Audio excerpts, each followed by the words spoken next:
Hey there, Stephanie Kissel from Supportedly. Today, I'd like to walk you really quickly through updating your provider account and making edits to your existing programs. So first things first, we're going to get my face out of the way. There we go.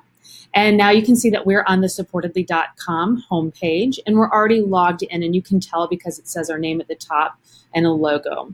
So for the provider updates, you're going to want to go to your name and click on account settings.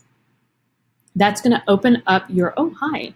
That's going to open up your form fields that you filled out when you originally registered your account. So you can update any of those form fields and then click update account, and that will automatically update your provider account.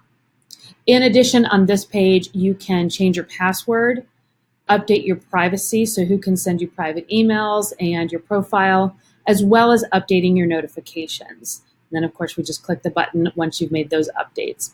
So that's your provider account. And then let's take a look at where you would edit your programs. You're going to go up here to this button and click Dashboard. Here we are, and we are taken right to our programs dashboard. So you'll see your list of programs. If you have multiple programs created for your provider account, they'll be listed here. So in this case, we only have the one, and we're going to click the pencil for editing our account. All right, so here we are in our program form fields, and these form fields are all the original form fields that you filled out when you created your program.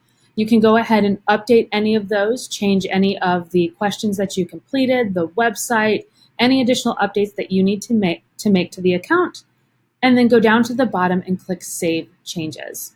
And it's as simple as that, and from there, your program will be updated. So that is how you update your provider account as well as your programs. If you have any questions about this, or if there's anything else that we can do to help, of course, always feel free to reach out to us directly at info@supportedly.com, and we'll shoot you an email right back as well. So that's all I have today. Bye for now.